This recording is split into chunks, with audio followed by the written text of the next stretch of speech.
Salut les goths et bienvenue dans une nouvelle vidéo à la française. Aujourd'hui, très content de vous retrouver pour une nouvelle vidéo de la série En route vers le Tour. On s'approche du Tour, c'est les dernières équipes, et aujourd'hui on va parler d'une équipe française. Une équipe française qui normalement devrait avoir de grandes ambitions sur ce Tour de France, mais une équipe française qui est peut-être un peu sur le déclin par rapport à ses résultats qu'elle a pu avoir dans le passé. On va parler d'une équipe qui normalement devrait jouer le classement général, même si elle amène aussi des coureurs pouvant viser les étapes. Aujourd'hui on parle de la Groupama FDJ. Et évidemment, si je vous dis groupe AMFDJ, vous pensez sûrement à plusieurs noms, mais surtout à Marc Madiot. Et Marc Madiot, c'est celui qui crée l'équipe en 1987 avec son frère Yvan. Ils viennent juste de prendre leur retraite du cyclisme professionnel et ils ont comme projet de bâtir une équipe cycliste. L'équipe va donc être sponsorisée par FDJ dès le début, et la première saison, elle est bonne pour FDJ puisque, contre toute attente, ils vont emporter un monument avec Frédéric Guédon sur Paris-Roubaix, et aussi une victoire d'étape sur le Tour de France grâce à Christophe Mangin. Et donc grâce à ces succès, l'équipe peut se développer sainement et elle commence à s'affirmer comme une des meilleures équipes françaises et remporte des étapes sur les différents grands tours, porte des maillots de leader. Donc voilà, c'est une équipe qui se développe plutôt bien et donc c'est ce qui lui permet d'intégrer le Pro Team en 2005. Donc elle fait partie des meilleures équipes au monde, des 20 meilleures équipes, mais malheureusement, c'est quand même un peu compliqué de performer. L'effectif est peut-être un peu léger, du coup, pour participer à toutes les courses. Mais l'équipe a quand même des bons jeunes. Il y a Philippe Gilbert, il y a Di Gregorio. Mais malheureusement, ça ne permet pas à l'équipe de vraiment performer. Et elle finit dernière du classement. Mais bon, l'équipe continue tout de même d'enchaîner quelques bonnes victoires. Il y a notamment des victoires sur le Tour, beaucoup de Sandy Cazard, des victoires World Tour sur différentes courses par étapes. Mais malheureusement, ça ne suffit pas, puisqu'en 2011, l'équipe descend en deuxième division. Du coup, elle ne participe plus au Giro et au Tour d'Espagne, mais elle continue quand même d'être invitée sur le Tour de France, ce qui permet notamment à Jérémy Roy d'être nommé super combatif de l'épreuve. Et l'équipe va l'année suivante retrouver sa place en World Tour. Et à ce moment-là, il y a quand même une belle génération qui arrive du côté de la FDJ. Kenny Lissonde, Desmar, Bouhanni ou encore Pinot, qui va aller chercher une victoire sur sa première participation au Tour 2012. À ce moment-là, Pinot, c'est vraiment le grand espoir. On se dit que c'est le successeur d'Hinault, etc. Et malheureusement, son Tour 2013, c'est un échec. Et d'ailleurs, c'est un échec aussi pour la FDJ. Mais le Tour de France 2014, c'est une totale réussite, puisque Pinot finit sur le podium et maillot blanc, pendant que Bouhanni remporte 3 étapes du Tour d'Italie. Les pépites de la FDJ commencent à performer, et l'équipe Groupama commence à monter un peu dans le classement des équipes. On continue à faire confiance à Thibaut Pinot pour le classement général en 2015. Il se rate un peu, mais il va quand même se rattraper. On a cherché une belle victoire à l'Alpe d'Huez. Mais on sent que pour Pinot, il y a quand même du mal à franchir ce step, de faire partie des top meilleurs coureurs de classement généraux sur le Tour de France. Et donc, plutôt que s'enfermer, il va essayer d'aller sur le Giro et il y remporte une étape. Mais malheureusement, première grosse désillusion pour Pinot, qui perd le podium la dernière journée sur le chrono face à Vincenzo Nibali. Et pendant ce temps, sur le Tour, on décide de faire confiance à Arnaud Démare, le sprinter qui remporte sa première victoire d'étape sur le Tour de France, et qui d'ailleurs avait remporté un monument l'année d'avant, en 2016, grâce à Milan-San Remo, face du coup à Nasser Bouhanni, qui avait quitté la FDJ pour la Cofidis pour avoir un plus gros leadership. L'année d'après, on repart sur la même chose, Thibaut Pinot qui retente sa chance sur le Giro, mais encore une fois, grosse illusion. Il est très fort, très très fort, il est sur le podium normalement il aurait dû l'avoir, mais malheureusement il doit abandonner à la veille de l'arrivée, et en plus ça lui prive totalement ses espoirs de Tour de France. Mais il va s'en remettre, et il va aller gagner le Tour de Lombardie la même année face à Vincenzo Nibali. Et donc là, on commence à voir que Thibaut Pinot est quand même en train d'évoluer, et qu'il est quand même en train de devenir de plus en plus fort. En même temps, sur le Tour de France, Arnaud Démare remporte sa deuxième victoire sur le Tour, prouvant qu'il fait partie des meilleurs sprinteurs du monde. On arrive en 2019, et évidemment c'est une année clé pour la Groupe FDJ. Démare, on l'envoie cette fois-ci sur le Giro. Il va gagner une étape, c'est parfait, et on décide de faire confiance à Thibaut Pinot pour le Tour de France. On se retrouve avec un Thibaut Pinot incroyable, qui gagne à l'Alpe d'Huez, qui marche sur l'eau, qui est vraiment le plus fort de ce Tour de France. Mais encore une fois, le sort ça va sur lui, il va devoir abandonner à quelques jours de l'arrivée, alors que le Tour semblait lui tendre les bras. Mais à ce moment-là, on voit que c'est un Thibaut Pinot qui peut gagner le Tour de France. Pour la première fois peut-être de ces 20 dernières années, on a un Français qui est vraiment en capacité de gagner un Tour de France face aux meilleurs. Et donc évidemment, l'année suivante, Pinot se représente sur le Tour en tant que favori, avec Primoz Roglic, avec Egan Bernal. Mais première étape, il y a de la pluie à Nice, et il chute dans les tout derniers kilomètres, et il se blesse. Et il se blesse finalement pas si gravement, mais c'est une blessure qui va le suivre, et il ne se remettra vraiment jamais totalement. il va finir le tour invisible. Il aurait peut-être mieux fait d'abandonner pour se reposer. Et derrière, il aura beaucoup de mal à s'en remettre. Le Tour de France, du coup, de FDJ, évidemment, bah, est compliqué vu que ton leader n'est plus du tout dedans. Mais le Giro est très bon. On démarre, remporte plusieurs étapes et le maillot cyclamen. Et sur la Vuelta, bah, on a David Gaudu qui s'était révélé en 2019, qui va remporter 2 étapes et bah, qui va symboliser un peu le renouveau de FDJ et l'après Pinot. Et d'ailleurs, c'est lui à qui on va donner les clés du camion l'année suivante, puisque Pinot est toujours blessé et qu'Arnaud Démare est quand même assez en méforme, même si on l'emmène sur le tour, il va totalement être invisible et transparent. Et c'est Gaudu bah, qui est un peu le leader désigné, vu qu'il sort d'un podium sur Liège-Bastogne-Liège. Mais pareil, il a une grosse défaillance sur l'étape du Mont Ventoux et donc il disparaît un peu au classement général. Mais l'année d'après, il arrive quand même à faire une belle 4e place au classement général. Donc voilà, on se dit qu'il va se développer et continuer sur sa lancée. Mais l'année dernière, il y a quand même un Tour de France qui est assez compliqué pour lui. Il finit 9e en étant totalement transparent. Et finalement, bah, celui qui crève l'écran l'an dernier, c'est Thibaut Pinot, qui prend sa retraite, qui fait une dernière année très très bonne, mais qui malheureusement tourne autour de la victoire sans jamais y arriver. Et on a aussi évidemment l'affaire entre Démare et Gaudu. Gaudu qui insulte Arnaud Démare sur Discord. Et puis voilà, s'ensuit une sorte un peu de... C'est un peu bizarre, une sorte de procès médiatique entre Gaudu et Démare, une sorte un peu de guerre froide, entre guillemets, des réseaux sociaux. Et malheureusement, bah, Arnaud Démare ne sera pas sélectionné sur le Tour de France, ce qui va le pousser à quitter l'équipe en plein milieu de saison pour l'Arkea. Donc on se retrouve avec une équipe voilà, qui perd ses 2 leaders, mais dans un même temps, on voit tout au fil de la saison, notamment sur la Vuelta, bah, l'émergence des futures pépites. Romain Grégoire, très fort sur Strade Bianche, mais aussi Elni Martinez qui va porter le maillot rouge. Et donc là, on se dit bah, voilà, que c'est la future génération. Et du coup, on arrive cette année.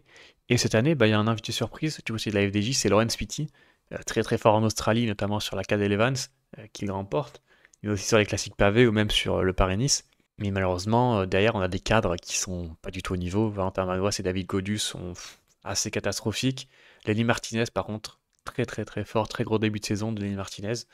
Mais le problème pour la FDJ, bah, c'est que Lenny Martinez et Laurent Spiti devraient normalement quitter la FDJ. Et que voilà, tu perds tes 2 meilleures cartes. Il reste Romain Grégoire, qui fait une très bonne année aussi, qui remporte une étape sur le Tour du Pays Basque. Mais pareil, on n'est pas encore sûr, malheureusement, qu'il reste. Donc tu te retrouves dans une situation où tu vas perdre peut-être tes 3 meilleures cartes pour le futur. Et quand on voit le Giro de la FDJ, où Laurent Spiti était là, mais malheureusement sûrement un peu émoussé, on dit que c'est quand même assez catastrophique. Et c'est là qu'on se demande qu'est-ce que va bien pouvoir faire l'équipe sur ce Tour de France. Donc au moment où j'enregistre la vidéo, le critérium du Dauphiné vient de se terminer. Donc malheureusement le Tour de Suisse n'a pas encore commencé et je pense que quand sortira la vidéo, on aura peut-être la start list complète de la FDJ. Mais voilà, moi voilà, j'ai réfléchi à une start list. Je pense que ce sera celle-là à un ou deux coureurs près. Donc tout d'abord évidemment David Gaudu. Même si ça fait 2 saisons, je trouve qu'il est assez compliqué en fait depuis Paris-Nice de l'année dernière. On n'a plus jamais revu un David Gaudu au niveau. C'est compliqué, malheureusement il n'est pas au niveau en montagne. En chrono, il prend quand même souvent des tirs. Et il n'a pas trop envie de se détacher du classement général, j'ai l'impression, donc c'est assez compliqué. L'année dernière, il traverse le tour comme un fantôme. Pas aidé aussi par la gestion de Marc Madiot entre lui et Desmar. Malheureusement, je trouve que mettre Desmar, malgré tout, ça aurait enlevé de la pression à Gaudu. Là, il arrive sur le tour avec une pression énorme. Il s'est raté. Et évidemment, tout le monde lui est tombé dessus. Mais malheureusement, cette année, ce sera un peu la même chose et encore pire, parce qu'il n'y aura pas Pinot voilà, pour attirer les regards. Tout le monde sera sur lui pour la VDJ. Mais malheureusement, moi j'ai un peu peur pour Gaudu. J'avais très hâte de voir ce que le critérium du Dauphiné pouvait donner. Je trouvais que peut-être il y avait une légère montée en puissance. Mais là, il va falloir vraiment quelque chose d'énorme pour David Gaudu pour tenter de performer sur ce Tour de France. Après moi, Gaudu, j'aimerais bien le voir jouer les étapes. Je trouve que ça servirait un peu à rien et s'enfermer dans le général. Surtout quand on voit la start list cette année. Enfin, il y a des coureurs qui se battent pour le top 10, qui se seraient sûrement battus pour un podium dans d'autres années du Tour de France. Donc Gaudu, même le top 10 aujourd'hui, ça me paraît très très compliqué. Donc Gaudu, moi impossible qu'il fasse top 5. Et à partir du moment où tu peux pas faire top 5, je trouve qu'un mec comme Gaudu n'a rien à faire à se battre pour un fond de top 10. Qu'il aille se battre plutôt pour une étape de montagne, pour un maillot à poids, sera beaucoup plus intéressant. À côté de lui, son ami Valentin Madouas, c'est un peu la même lecture. Très, très décevant cette saison. Depuis qu'il est champion de France, en fait, on le voit plus. Est-ce que c'est la malédiction du maillot? Je sais pas. Après, par intermittence, on pense à la Bretagne classique l'an dernier, voilà, où il est très fort. Mais même l'an dernier, les championnats de France sont un peu voilà, l'arbre qui cache la forêt, parce que c'était une saison quand même assez moyenne, même s'il est très fort sur estrade. Mais ouais, Madouas, c'est un peu l'inconsistance. Mais ces derniers temps, c'est plutôt la consistance dans le mauvais. Et pourtant, c'est un coureur que j'adore. Mais déjà, il y a des gros problèmes. Déjà, le placement pour Madouas, c'est compliqué, toujours très mal placé, toujours obligé de faire des efforts en trop. Et ça, à très très très haut niveau, ça pardonne pas hein, quand t'es face à des mecs qui sont très très forts. Si toi t'en fais plus pour te placer, bon bah c'est déjà fini. Mais Madouas, j'aimerais qu'il soit un peu électron libre. Voilà, bah, qu'il tente sa chance, qu'il tente d'aller gagner des victoires en échappée. C'est un mec qui pourrait largement tenter sa chance. Après, le problème de Madouas, c'est qu'il a un profil un peu sélectif, compliqué, quoi. Il faut que ce soit une course assez compliquée, qui part de loin, avec du dénivelé, mais pas trop trop dur non plus, parce que c'est pas un pur grimpeur. C'est quand même assez, voilà, c'est quand même assez restrictif comme profil, mais une étape comme l'étape de 3, ça pourrait totalement lui convenir. J'espère qu'il aura carte blanche et qu'il sera pas obligé de rester autour de Godu. Mais Madouas en forme peut aller chercher une étape sur le Tour de France les yeux fermés, mais quel Madouas on aura sur le Tour de France, c'est la question. Et sinon, bah, dans le même profil que Madouas, on a Grégoire. Grégoire La Jeunesse qui va faire son premier Tour de France. L'année dernière, sa Vuelta peut-être un peu décevante par rapport à ce qu'on en attendait, mais on en attendait peut-être un peu trop de la part de Romain Grégoire. Il va faire deuxième d'une étape remportée par Herrada. Et lui, pour le coup, bah, il est en forme, il a gagné en World Tour comme je l'ai dit précédemment. Il a fait une campagne d'Ardennaise plutôt bonne, voilà, sans que ce soit exceptionnel. Mais ouais, moi j'espère que Romain Grégoire fera un beau Tour de France. Pas d'attente particulière, c'est son premier tour, faut découvrir un peu la folie du Tour. Mais pourquoi pas en échapper, ça peut le faire. Puis c'est une belle pointe de vitesse, donc dans un petit groupe, pourquoi pas, il y aura des chances. Lui, pour le coup, je pense qu'il aura vraiment carte blanche, donc je pense qu'on va pas mal voir Grégoire sur ce tour. Voilà, ça c'était les trois annoncés par l'équipe. Ensuite, il y aura Kung qui devrait être là normalement aussi. Lui, plus en préparation des JO normalement. Mais voilà, Kung en équipier, je vois pas trop ce qu'on pourrait en demander de plus. Il y a pas mal de chronos aussi, mais bon, je l'ai quand même du mal à le voir gagner un chrono sur un grand tour. Malheureusement, je trouve qu'il lui manque quand même un peu, mais bon, pourquoi pas. Mais ouais, Kung compliqué, pourra pas en échapper, tenter de partir en solitaire. Mais je pense qu'il sera quand même beaucoup au service de Godu. Mais bon, pareil, une étape comme celle de 3, pourquoi pas, ça pourrait peut-être lui convenir. On verra en tout cas sur le Tour de France, mais moi, Kung, je m'attends pas trop à le voir très actif sur ce Tour de France. Derrière, j'ai décidé d'un peu voilà, de mettre les coureurs qui devraient être là aussi. Et Kevin Geniet, normalement, devrait en être. Profil assez polyvalent, il passe très bien les bosses, très bien la montagne. Lui devrait être un peu l'équipier modèle de Gaudu, voire prendre quelques échappées, mais bon, malheureusement, je trouve que c'est quand même un peu léger pour un Tour de France. Par contre, pour le coup, Quentin Paché, très en forme depuis ce début de saison. Je trouve on en parle pas assez. Mais pourquoi pas, Quentin Paché allait gagner une étape sur le Tour de France. Alors, je m'enflamme peut-être un peu, c'est peut-être un peu abusé, mais moi, je trouve qu'il fait un gros début de saison par rapport au reste de la FDJ déjà. Donc, moi, j'en attends pas mal de Quentin Paché, mais j'ai peur qu'ils soient un peu cantonnés, comme Genietz, au rôle d'équipier de Godu. Mais en tout cas, moi, si Quentin Paché part dans une échappée, moi, je pense qu'il faudra faire attention à lui, c'est un gros client. Derrière, il y en a deux où je suis quand même un peu moins sûr, c'est Rudy Mollard, donc, qui a joué de malchance cette saison avec beaucoup de chutes, mais voilà, qui a quand même de l'expérience, qui a quand même un bon profil, des bonnes qualités aussi, donc pourquoi pas, je pense qu'il pourrait en être. Et Bistrom aussi, donc la recrue de cette année, qui pareil a un profil plutôt grimpeur, donc je le verrais bien bah, dans cette start list pour être des godus. Mais voilà, ça pourrait être d'autres coureurs. Moi honnêtement, je pense que de toute façon les coureurs qui malheureusement vont compléter cet effectif, ils seront un peu transparents. C'est ça un peu mon problème avec l'effectif de groupe 1 FDJ aujourd'hui, c'est que c'est quand même assez compliqué malheureusement d'aligner une équipe comme ça sur le Tour de France en voulant être compétitif. Après, sinon, on aurait pu penser peut-être qu'un Paul Pénoët aurait pu être là pour les sprints, mais il revient de blessure, ça va peut-être être un peu court, et je pense qu'ils le mettront plutôt sur la Volta. Pareil pour Marc Sarro. Malheureusement, je trouve que ça sert un peu à rien de l'emmener. Et sinon, on avait aussi Rémi Rochas, donc qui devait être sur le Tour de France normalement, mais malheureusement qui a chuté sur le critérium du Dauphiné, et on ne sait pas trop son état, donc s'il est fit et remis, il sera sur le Tour, mais aujourd'hui c'est un peu l'inconnu. Et moi, il y a une deuxième inconnue que j'aimerais rajouter, celle de Lenny Martinez. Donc on a quand même eu les déclarations de Magnol qui nous disait qu'il n'était pas dans la présélection. Quel est le poids de ces déclarations? Je sais pas. En tout cas, quand on voit la saison de Lenny Martinez, on peut vraiment se poser la question de pourquoi est-ce qu'on ne devrait pas le mettre sur le Tour de France. Parce que c'est peut-être le meilleur FDJ avec Laurent Spiti cette saison. Très, très régulier et très polyvalent surtout. Notamment, on l'a vu parce que Strade Bianche, mais on l'a aussi vu sur des courses par étapes. Donc aujourd'hui, c'est quand même un mec que tu pourrais emmener sur le Tour de France, qui est vraiment dans la forme bah, pour le moment de sa carrière, de sa très jeune carrière, qui en plus s'en va. Donc j'ai envie de dire, c'est être un peu égoïste de dire ça, mais ce qui se passe après, bah, ça te regarde pas au final. C'est plus ton problème. Lui, de toute façon, il veut s'en aller, bah, il s'en ira. Donc pour moi, je pense que tu as vraiment intérêt à le mettre sur le Tour de France. Et j'entends bien ceux qui me parlent de pression, mais la pression, il l'aura encore plus s'il fait une très bonne Vuelta et qu'il arrive sur le Tour de France l'an prochain à la Bahreïn en tant que leader d'une très grosse équipe. Aujourd'hui, il peut venir sur le Tour de France en tant que second leader, en tant que dans l'ombre un peu de David Gaudu, jouer les étapes, découvrir le Tour. Il y aura forcément de la pression parce qu'il est quand même très attendu. Beaucoup parlent comme voilà le prochain Pinot entre guillemets. Euh, mais cette pression, il l'aura toujours.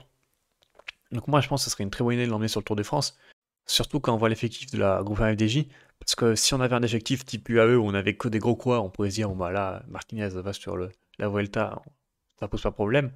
Là, aujourd'hui, malheureusement, il y a quand même des mecs assez compliqués. Et aujourd'hui, honnêtement, en échappé, Martinez a totalement les capacités d'aller chercher une étape. Pour moi, ça me semble clair et net. Donc moi, je l'emmènerais sur le Tour de France.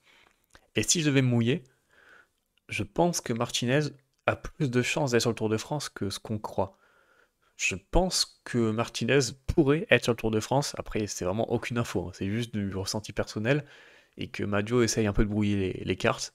Donc voilà, petit prono de ma part, n'hésitez pas à me dire en commentaire, mais moi je verrais bien Martinez sur le Tour de France. Ça ferait penser un peu à Pinot qui vient sur le Tour de France après le forfait d'un de ses coéquipiers et qui finalement bah, explose tout. Donc voilà, moi j'aimerais bien voir Martinez sur le Tour de France.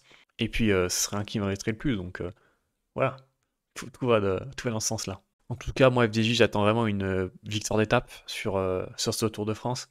Ça fait depuis le Giro 2022 qu'ils n'ont pas gagné sur un grand tour. Et ça fait depuis le Tour 2019 qu'ils n'ont pas gagné sur le tour. Ça fait très très long pour une équipe comme ça. Quand tu compares par exemple la G2R, ça gagne tous les ans sur le Tour de France, ou presque. Et puis ça gagne quasiment 2 étapes par an sur les grands tours. Là, la FDJ, il y a quand même un creux générationnel. Il faut vraiment s'en relever.